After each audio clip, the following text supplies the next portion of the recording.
Welcome to the Go Forth and Golf Podcast, where you can listen to everything related to the game of golf.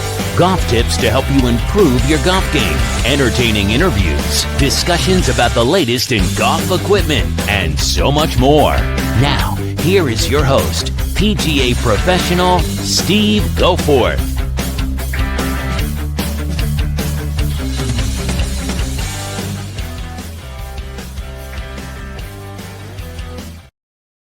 Hey, what's happening? Welcome back to another episode. I greatly appreciate you pushing that play button no matter where you are and no matter what you're doing. I appreciate it very much. I hope you're doing well since the last time you watched or listened to the podcast. Of course, last episode, I gave you some tips on how to beat those first tee jitters, and we've all experienced it, right? And I'm proud to say I have gotten a lot of great feedback, whether you've reached out to me on social media, whether you've emailed me, whether you come up to me in person. And I've just been really thrilled with the feedback that I've gotten. A lot of you have said that, hey, it worked. And I got out there and I applied what you said, and I hit the best tee shot I ever did in my life. Had a couple people, and it was like, it worked, but I still have some work to do. So, and if it didn't work, if you're listening or watching this and it didn't work, keep doing it. It will. I promise you. Take some practice. So I'm very, very proud of those of you who have implemented that so far. If you've not listened to that podcast, make sure you go do that, because I can promise it will help you for sure. So I'm really excited about having Julian Taylor on the podcast today. If you're a longtime listener of the podcast, you've heard Julian on before. He normally comes on every year, and we always talk about everything going on with Titleist and all the latest and greatest stuff that's happening within that company. This year, the 25th anniversary of the Pro V1 golf ball. That is so hard to believe. 25 years. I can remember that golf ball came out, and I'm dating myself there, but I can remember when that golf ball came out. It's just hard to believe it's been 25 years. So again, really excited to have Julian back on the podcast again.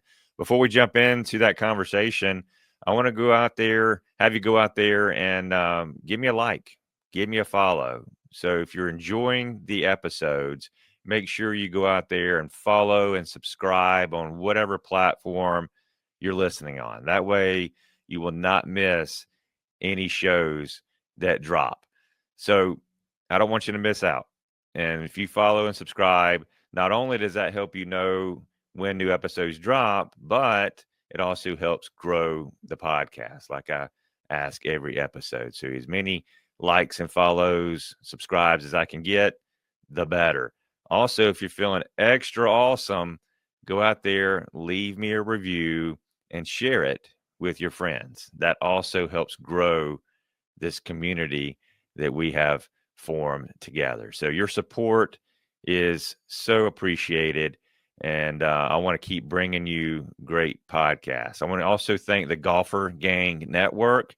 Really proud to be a part of that network. A lot of other great podcasts, golf podcasts that are on the Golfer Gang Network. Go out there, give them a follow on social media as well, and also go visit their website, and you'll learn more about other podcasts that I'm proud to be associated with on that platform.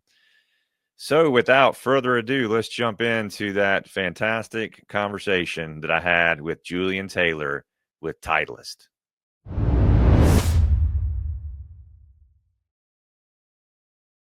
Julian, welcome back to the podcast. How have you been? Good morning, Steve. All good. Good. Happy St. Patrick's Day. Yeah. Happy St. Patrick's Day. Of course, that's the day we're recording this. And I don't have my green on, though. You don't either. So how's everything going with Titleist? And you guys have launched some really cool stuff, as always, again this year. How's everything going on your end? Everything's great. 2024 was a good year. The last couple of years have been great in the golf business. All the golf courses seem to be completely booked. And, on Titleist end, we've had a great year. Now just in the process of introducing the new 2025 Pro V. So Pro V years that we launched the Pro Vs are always exciting years. No, absolutely. Before we get into all that about the new Pro V1 25th anniversary, which is extremely impressive, let me ask you a question. Titleist is an iconic brand. It's been around for so long. That script is legendary. What does it mean to you to personally represent such an iconic brand with so much legacy in Titleist? Yeah, that's a great question. I'm actually celebrating my 40th year with Titleist, and Wow. no, like you, growing up as a golfer, caddying, working in bag rooms, working around the golf business, and then to be a competitive golfer and play golf at Clemson.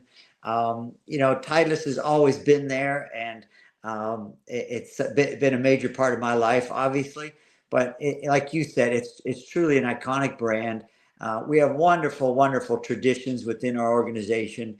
I think one of our greatest assets is we've always taken a long-term view, always focused on making the best products at the highest performance level products, and presenting them when they're ready, not necessarily rushing a product out. We usually don't see us with a lot of gimmicks or crazy advertising policies. But we try to make the best products for the best golfers. But for me personally, it's just been truly a blessing. The company, I would say, as far as any company, integrity is the first and foremost thing you look for, and the way they treat us as employees is fabulous.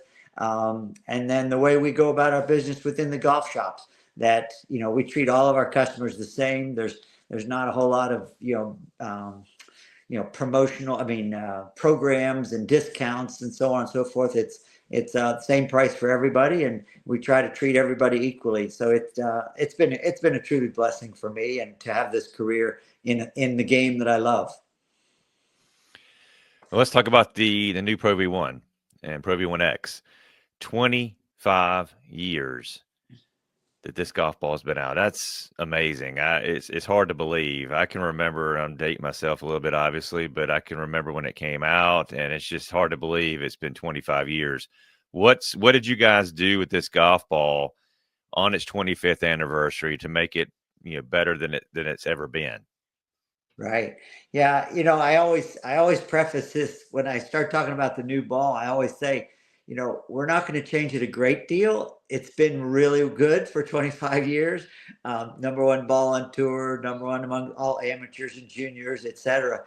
So anytime we're always constantly looking to improve. Some years we may improve a process. It may not be a performance characteristic, but a process where maybe we have a better way of painting the golf ball, or a better way of manufacturing the core, et cetera. But this year in particular, just some tweaks, and I'd say on both ends of the golf ball. So on the longest shots, the driver and your highest swing speeds, we've taken a little bit of spin out of the golf ball and made it a little faster by reconfiguring the core. On the other end, where I think people are going to probably notice it more, is on the very, very short shots, 10, 15, 20, 25-yard pitches into greens. You're going to see more spin on both Pro V and Pro V1X. And I think, like when we watch the TV and see the tour players play and they hit that shot from 10 or 15 yards and stop it on a dime, that's what we're all trying to achieve. So we have the ultimate control. I always say the biggest place we can all improve our game is in our short game, or improve our score, I should say. And certainly if you can have more control over your short game around the greens, that's what we're shooting for. So a little more spin. How about distance? Distance off the driver, and on the long clubs, you should see a little bit more. We're seeing 1 or 2 miles an hour ball speed, which is 6 to 7, 8 yards depending on the golfer. And so it should be a little longer off the driver. And then, like I said, it's an interesting combination where we've worked on both ends of the golf ball, on the slowest swing speeds and on the fastest swing speeds. Just made some minor tweaks. What we find is on the tour, the guys have converted to it really quick. That tells us the ball is everything it was, and then maybe we've added some improvements to it. With it being the 25th anniversary, any type of promotional things that you guys are doing for the golf ball this year? Not necessarily tied to the 25th anniversary. You will notice on TV when you see the tour players on the side of their Titleist hats, there will be a special logo recognizing the 25th anniversary. But the big promotion, which you're familiar with, that we're just starting actually today, is the what we call the loyalty program, where if you buy 3 dozen, you get 1 dozen free. And with your personalization, your nicknames, or anything you'd like to personalize the golf ball with. We're just starting that promotion right this minute, but it's really more of just a historical moment for us in that very few products or like restaurants or fashions, very few things last 25 years. And since the inception of that golf ball in 2000, it's been the #1 played golf ball everywhere. And we're very fortunate to continue that. And the 25th, we think, is going to do more of the same.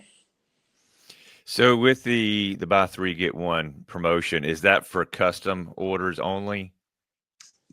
Yes. Well, you can order them just plain as well. Everything goes through a golf shop, of course, and basically every golf shop in the upstate will have be able to take advantage of that promotion. So I would just say check in with any of your local pros at your golf shops, and they'll be able to run that promotion with either stock or with your personalization on it.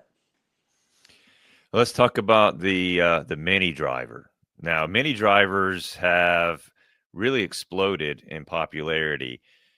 Talk about your mini driver. What sets it apart from all the other ones, and why should somebody even consider taking theirs and just putting it on the shelf and putting this mini driver in their golf bag?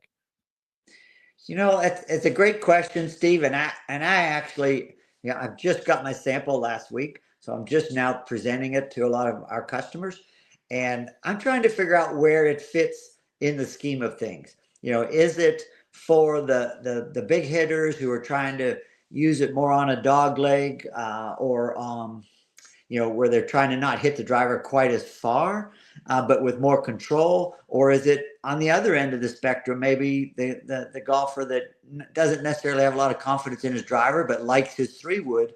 Now we can give them a more forgiving 3-wood that will go further, and they can use it off the tee.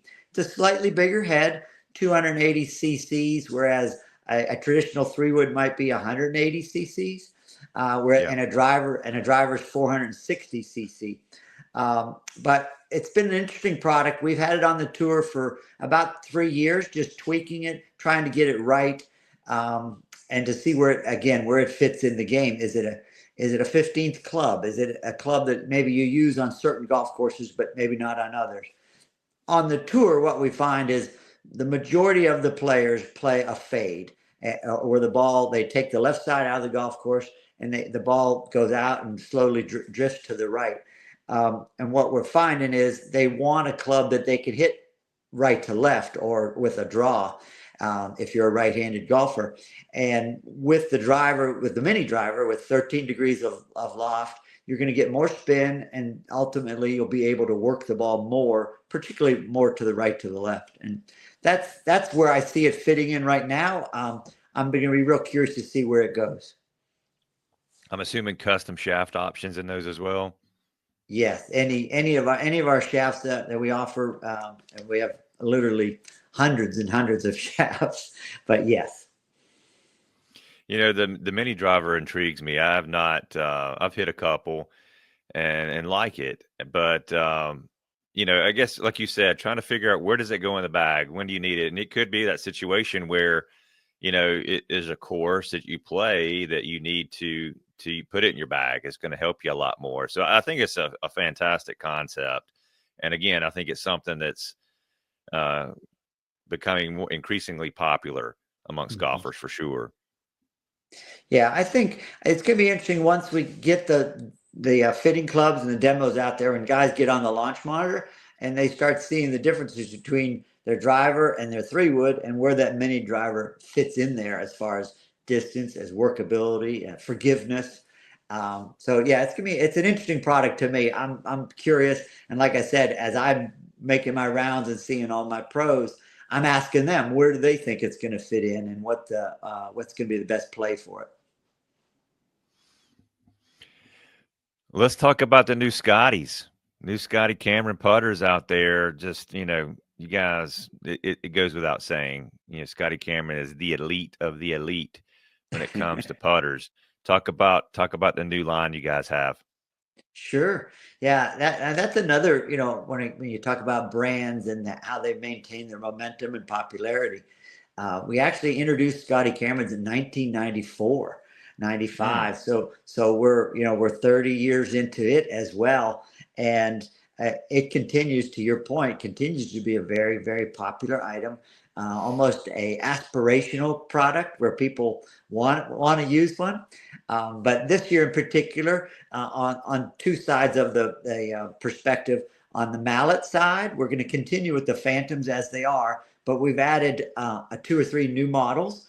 And the main difference being the neck configuration. If you're familiar with the Newport model, where we have what the golfers call the plumbing neck, we've added that to the mallets. So now it's got some of the classic look of a traditional Newport putter, or what a lot of us grew up on, but with the forgiveness of the mallet. And that's in the 5.2 model and the 7.2 model.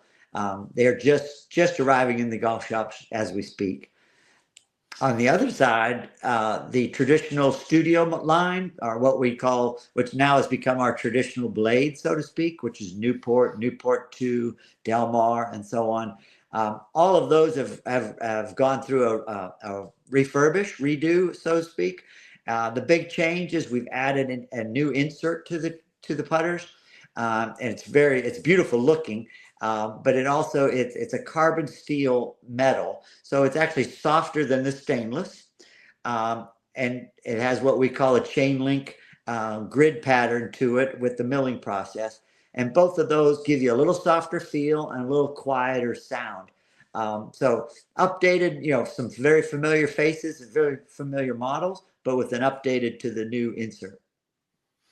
I found that I educate a lot of my students on the neck of the putter, whether you mentioned the plumber's neck earlier, or you've got one with maybe it's a slant neck, a little less offset to it. And, that's important. It's important to know which one to go with there. Like a lot of it, and the way I've always learned doing putter fittings in the past, it has a lot to do with eye dominance. Jack Nicklaus, Tiger Woods, left eye dominant, would go with that plumber's neck style because it's easier to line it up. I'm a right eye dominant person, so I like something that has very little offset or goes straight into that head with no offset at all. But I just don't think that's something that golfers think about or maybe even understand enough, that the neck of the putter is just as important, as far as I'm concerned, as whether it's toe weighted or face balanced. No, you're exactly right, and there's an interplay there with how much toe hang, how much toe balance or versus face balance, all based on how that shaft is connected to the head. And you look on the television, you see a lot of variation, a lot of different shafts configurations or hosels, head shapes. And, I think a lot of us just kind of do it by feel, and we look at it and, oh, that looks good to me.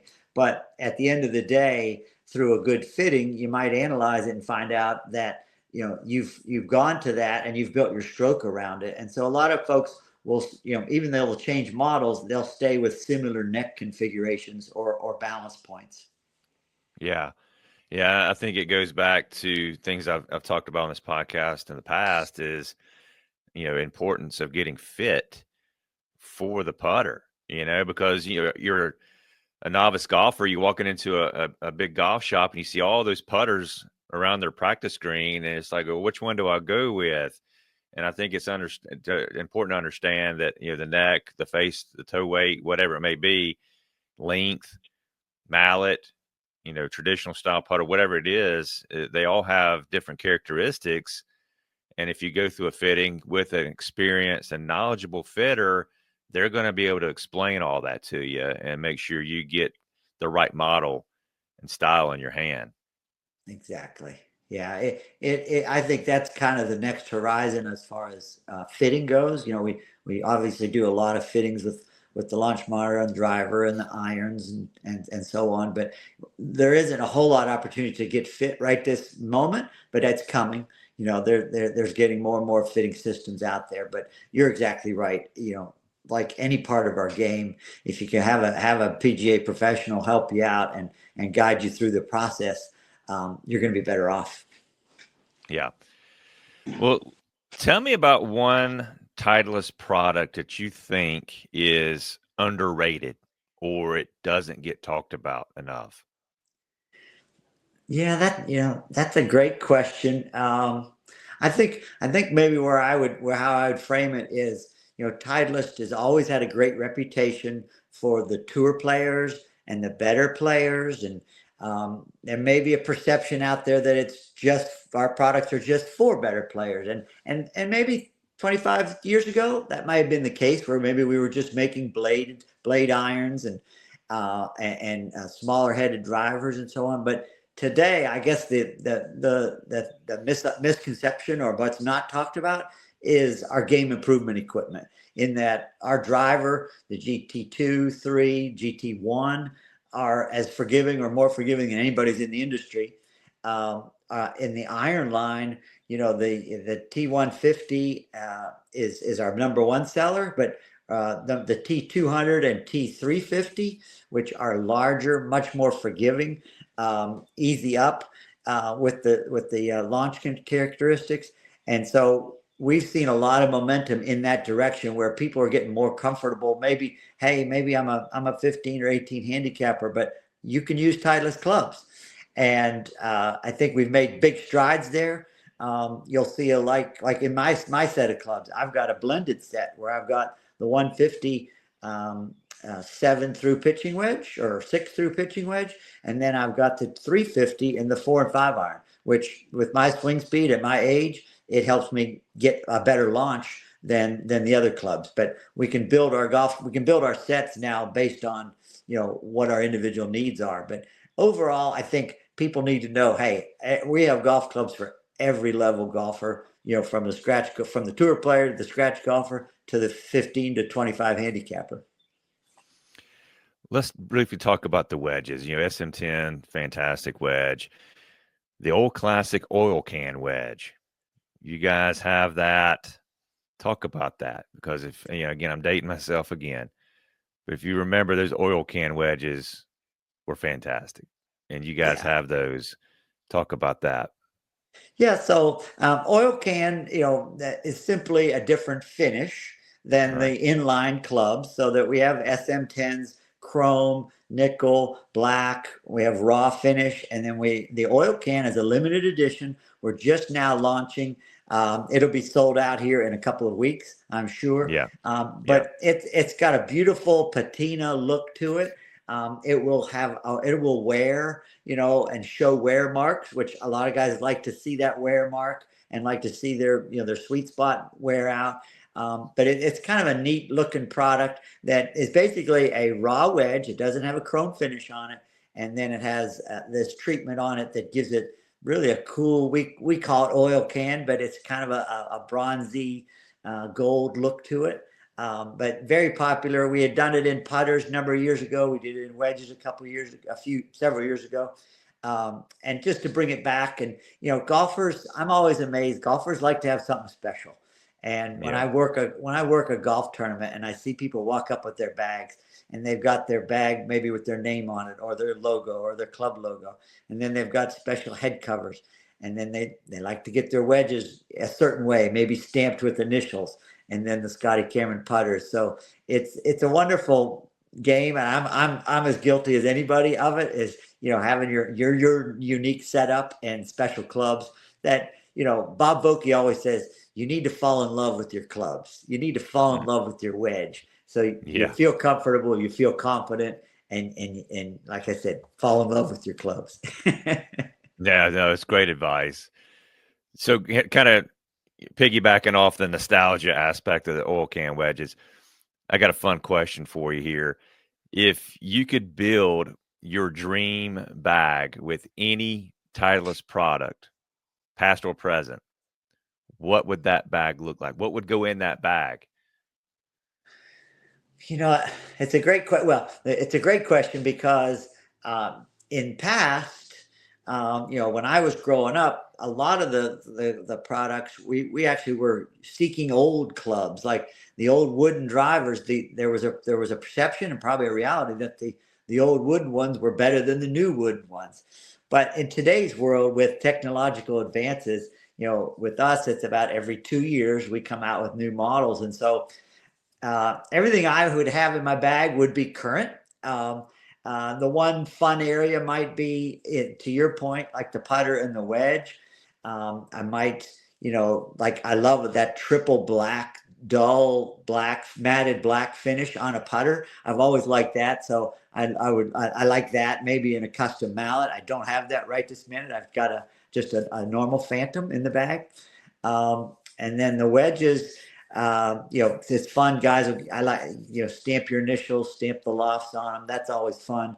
The one club I just picked up, and it's another kind of a limited edition, what we call Wedge Works, is the SM10. It's the K Star. And whereas we have SM10, 58 degree 10 and 58 degree, 14 and so on. This is a 58K Star. And it's hard to measure the bounce on it because it's been beveled and sanded and ground several different ways, so it's very versatile. To answer your question, I think I have what I want. I've got a nice set where I've got the blended set where I have the six through wedge in the 150, and then the 3 and 4 in the 350 to help me launch my long irons a little better. What is that? I'm drawing a complete blank on the model number, but one of my students had one of these drivers, the bore through driver, the bore through shaft. I used to reshaft a lot of those heads. People loved that club head. I want to say it came out in the early 2000s, maybe it was mid 2000s. What was that model? Do you remember? Yeah, and I'm thinking it might be a little prior to that, maybe in the 90s. Maybe it was late 90s. Yeah, it could have been late 90s. Yeah, it may have been the 983 or the 975. I'd have to look, but 983. I think that's what it was. And that was very popular. The thing that did, it allowed you to customize your shaft as stiff as you would like it or as soft as you would like it. By putting it all the way through to the head, that there was a perception and probably some reality that it was a little more sturdy, a little more than just having it partially through the hosel, right. And gave it back then with graphite shaft technology isn't where it is today as far as stability. I think it gave you a more stable feel, and certainly it looked kind of cool. It was kind of a throwback to the old woodwoods that some of us grew up on.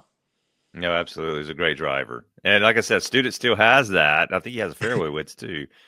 And it's an impressive club for sure. Yeah.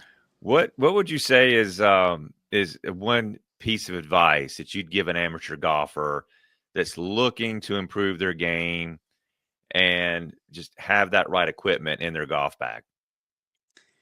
Yeah. I guess I would look at it from two different dimensions. And one would be the full game, full shots and full long game. And then I would talk about the short game.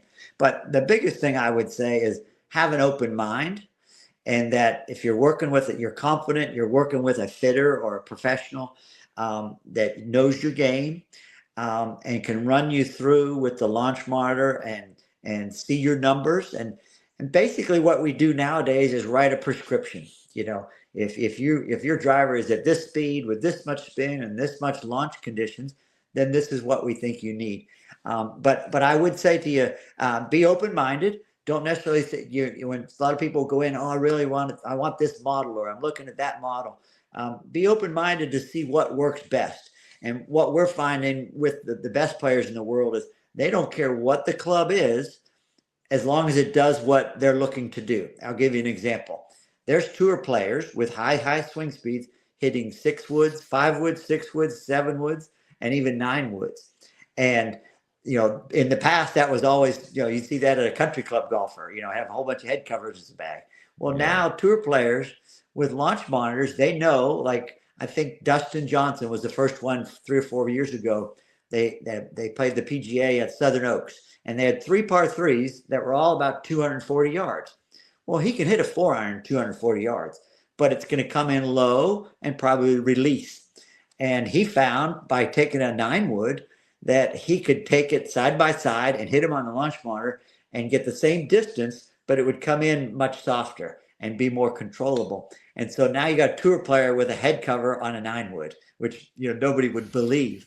But I would say that to most everybody is be open-minded and see what works best under your conditions. Because, you may have 4 golfers in a group. They all may hit it 250 yards off the tee, but they all achieve it differently. And so they need different equipment. So that would be on the long end of the game. On the short game, I would really, really try to get dialed in there with wedges that fit the conditions you play on. Do you play on bent grass? Do you have fluffy bunkers? Are you steep? Are you shallow? And find that those clubs that fit your game. And then, as you know, gap fitting, making sure if anywhere from 120 yards in, you feel confident standing up and hitting a golf club and not having to manipulate it. If back in the day you had one sand wedge and you'd open the face or close the face and do lots of things. Well, now we're building the clubs where you have a lob wedge, a sand wedge, and a gap wedge, and make sure they're all dialed into your numbers. And like we always say is, the best way to improve your score is with your short game. And so I would go into it, do the analysis, find out what works for you, which may be different than your playing partner, and get it dialed in. But be open-minded to try some things that maybe you had perceptions of that would work better for you. Yeah, I love that advice. Being open-minded, I think, is huge there. And so many people, like you said, they go into a fitting, they see something or hear about something, or they're playing partners that they play with every weekend are playing a certain club, and they're like, no, I got to have that one. But it may not be best for them. So I think being humble, maybe checking that ego a little bit sometimes, and and saying, hey, look, do you fit me to what you think, what puts up the best numbers? Because we have technology out there that's doing that for us. And I love the advice about the gap fitting. Love that, because I see that as a teacher. I see it all the time. Students come with a bag that they don't have it gap properly, whether it's from their driver down to their next highest iron, or most times it's going to be the wedges, and so they got to have a pitching wedge in the bag, and then they go all the way down to a club that's got an S on it, and I think that's enough. Whereas, you've got to make sure. I always like to teach 4 degrees of incrementation, and that's the way I've always known it to be. And I know that's kind of changed a little bit over the years, but for the most part, 4 degrees of incrementation between wedges, I think, is a solid number. So if you got a 48 degree pitching wedge, you go 52 degree, then you go 56, and then maybe you go 60. But yeah, what's your opinion on that? I mean, is 4 degrees a pretty standard number there? I think so. Yeah. 4 to 5 degrees. Typically, most off the rack pitching wedges are somewhere between 44 and 46, 47. And so that next club, you want to have it in there 48 to 50. And then the next one, 4 degrees off of that, 4 degrees off of that. And now there's a little subtle differences, depending on how a guy launches or gal launches the ball. But no, I agree 100% with you, because what I always say, I'll be talking to a good friend of mine, scratch golfer, and he'll say, well, I just like to open up the face or close it, or I can adapt. And I said, no, we don't want you to adapt to the club. We want to build the clubs that adapt to you. And right. So you are standing over it confidently saying, okay, this club goes approximately this distance if I swing it full. This club goes this distance if I swing it full. And so that when you're standing out there in the fairway approaching it, you're confident and you're very decisive, as opposed to indecisive. And, I heard a great one I watched the playoff this morning, and Brad Faxon made a great comment. And the announcer, he said, a decisive decision is better than a decisive. If you're decisive over the golf ball, you're going to hit a better shot than if you're indecisive over the correct club. And there's a lot to that, to standing up, making up your mind, and swinging confidently. Absolutely. I agree with that 100%. I mean, if you step over that golf ball with any doubt whatsoever, you're not going to put a good putting stroke or a good swing through that golf ball. It's just not going to happen. Right. Before I let you go, Julian, if you could summarize Titleist's mission in one sentence for the next generation of golfers, what would that be? Because, you and I understand the tradition, right? I know Titleist, that script, it's everything in the business, and it has been for years. But the next generation, they unless they've dove into the history of it, they may not understand what Titleist is all about. So going into the future, that next generation that's coming up right now, what would be some advice that you would give them? Yeah. I think our mission is to build the finest quality, the highest performing golf clubs for all golfers, for all performance level of golfers. I think that's one sentence, but yeah. And so that I would go into it open-minded, and find it if the brand suits you, you like the brand image and so on, but you want to go in and have a confidence in your products. And I think for us, our greatest proving ground and our greatest research and development department is the PGA Tour, in that it doesn't matter how much endorsement money there is or anything. If your product doesn't perform to tour levels, they're not going to use it. By the same token, you'll see guys who have endorsement deals with other companies, but use our products, in that they, particularly the golf ball. We have a lot, we have all branded golf club companies, players, most of them use our golf ball. And that's the greatest endorsement for us, is they use it without an endorsement deal. And so again, I think we're trying to make the best quality, the highest performing products for all levels, whether it be the scratch golfer or whether it's the 9-holer at the country club. She's just learning the game and wants, we want to make it as easy as possible for her. Julian, it's always a pleasure. Really appreciate your time today. Encourage the listener to go out there to the website, Titleist.com. Go to the website, look at all the products that we've talked about today, because you guys, as always, you hit a home run with everything you do. You guys put so much R&D, so much precision and care and preciseness behind what you guys are doing, what you're putting out there. You make sure it's the best of the best when you put it out there on the market to the golfers. So thank you so much. And congratulations. I tell you this every year, and you deserve it. Gosh, 40 years. That's amazing. You have made such a tremendous impact on the golf industry throughout your career. It's been an absolute pleasure working with you all this time, and I appreciate all the help you give me and the countless other PGA professionals or golf shop operators that are out there. You've been amazing. So thank you so much for your hard work and your dedication to the game of golf. Well, thank you, Steve. It's always a pleasure working with you, and I count my blessings every day. Truly blessed to be with Titleist in this golf industry.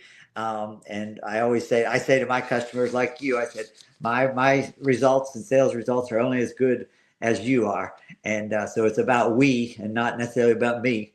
And but I love what I do, and I enjoy the people I work with. Thank you, Julian. Thanks, Steve.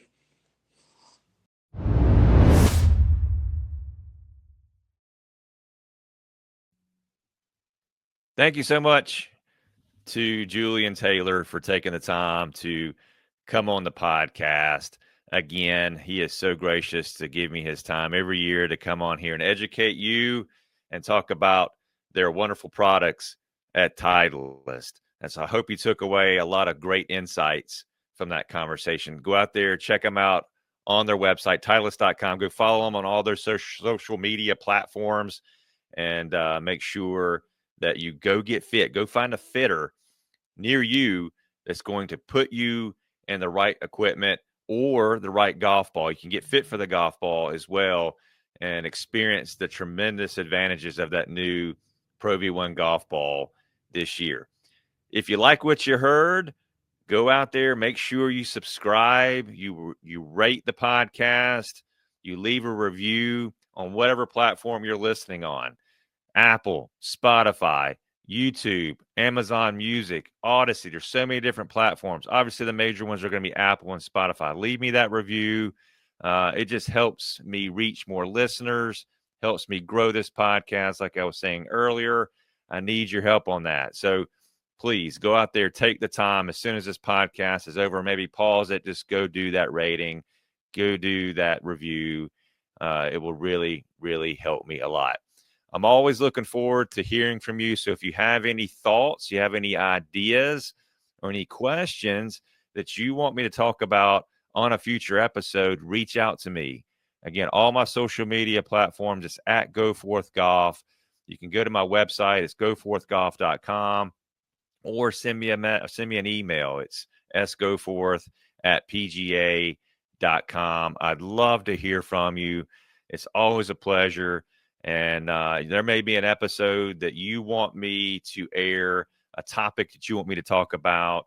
Let me hear about it, because that's why I'm doing what I'm doing right now. It's to educate, it's to inspire, it's to entertain you. So I always look forward to hearing from you. So please don't hesitate.